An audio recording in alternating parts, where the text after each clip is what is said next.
Parents, listen to your children.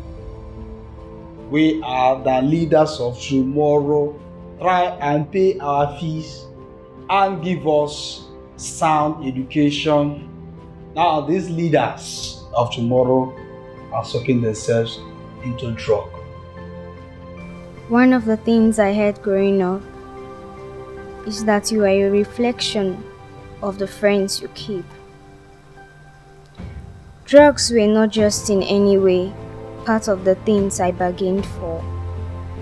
It was actually in the list of the things I abhorred. Getting involved in drug use is like a cult. Joining might be easy, but getting out might be difficult. I wanted to live my life without stress of any kind, set goals, achieve them, and be useful to my family and society. As you take these drugs, you start to get dependent on them, and the quantity you used yesterday to get the level of high you want will not be enough for you. So now you're addicted. Sometimes they say it is my life. It's my life. But ultimately, when the ripples of drug use begin to manifest, it transcends the individual. The family is involved. The society at large also involved.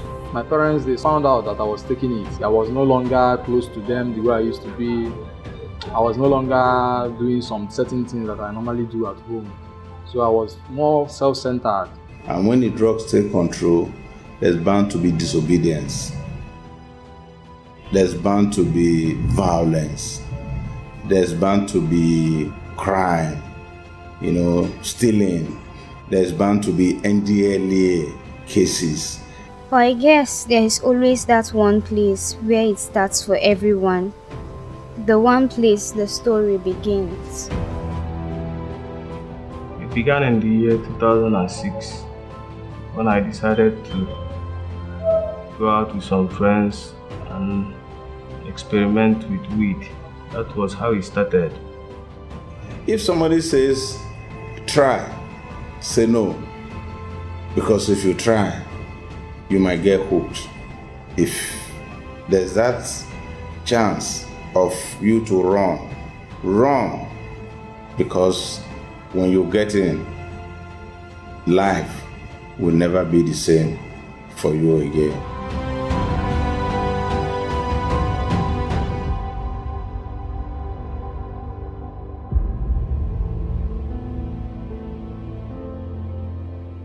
Drug abuse is basically when you take drug and it's not for medicinal purposes. Those drugs that are totally banned, when you take them, we refer to it as abuse of drugs.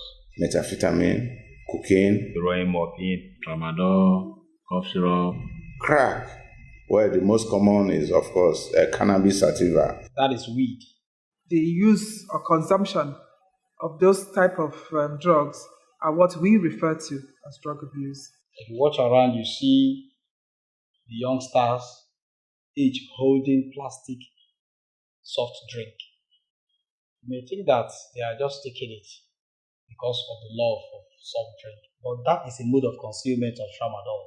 And same goes for what we call socially abused drugs. We call them like alcohol. You get the same type of addiction. Or for even people who use coffee a lot, you might also get the same type of addiction. Like cola nuts. Of course, the caffeine in it is capable of stimulating. And there are people who are very dependent on it. The problem of drug abuse in Nigeria raises serious concerns, especially as the figures continue to rise. As a matter of fact, world statistics has it that about 270 million people worldwide use drugs. In 2017, the statistics we got was about 15% of adult population in Nigeria, which is roughly about 14.3 million people who have used psychoactive substances, which is a bit higher than the rate we got in 2016. It is not a respect of any person, but then there are people that are more in it. The adolescents, then the early adults, people within the age bracket of 20 to 40 years. They are more in number. Not to say that you will still have people that also abuse drugs with the age range of 40 to 60 years. We've even have seen cases of people that have come for treatment that are above 60 years. But the most vulnerable group, of course, are the young people. So we're looking at ages 12 to 40 even, say 35, generally speaking, or it could go up to 40. So you're looking at that age group. And this is basically the workforce, young people who should be either in school or in training or working, who you find now abusing drugs. Peer group pressure is a big factor in our young ones getting involved in drug abuse. Yes, it is a big factor. But however, it's a factor because there's a gap in parenting, It is that gap that the peer pressure takes advantage of. When we were in school, taking marijuana becomes like a social event. You stay with those friends every time. By the time you leave school and you're back home, you find out that those friends are no longer there. You have to maybe take trips, long distances to even see one of them. If parents don't talk to their children, somebody else outside will talk to them. The child's brain is like a plain sheet of paper. It's what you write on that plain paper that the child thinks about. So by the time you don't talk to your own child and you allow somebody else to talk to your child, whatever the person tells your child is what the child goes about. Drug abuse is not without consequences, yet the increase of substance use by Nigerians gets worrisome by the day. There are certain drugs that once you take it the first day, you're hooked.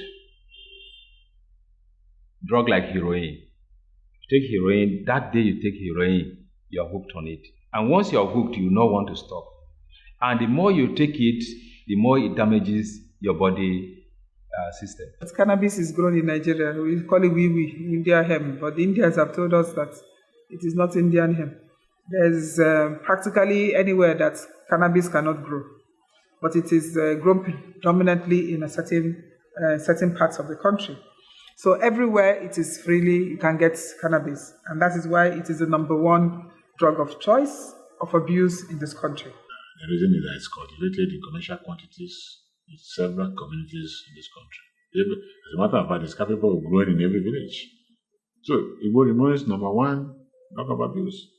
Then we are beginning to see a few new drugs like methamphetamine. As a matter of fact, NDLEA, I think, have closed down about 17 clandestine labs already. These drugs are already being used. This is a rehab center somewhere in the southeast Nigeria where substance addicts are treated and cared for. There were some parts of my lifestyle that was not really the same as before. I was becoming more of a recluse than before. So they felt, this guy, there's something wrong, we should seek for help now before the thing gets out of hand. When I was taking it, I wasn't really in the proper state of being. I haven't seen anybody who comes to say, I do this on a regular basis and look at how successful I am. At a time, I began to reason, I began to think about my life, because I found out that I was taking it every day, almost every day. It became a burden to me. And if people tell you that that is all they do and they're successful, they're deceiving people, and they ought not to do that.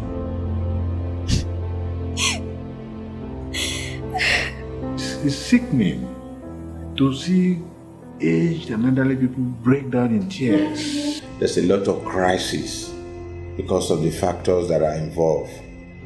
From the moment I met Greg, my life began to change gradually. It destabilizes families and the community at large. Because you find that where you have problem of drug abuse, that family is destabilized. I always thought I could save him, but he ended up destroying me.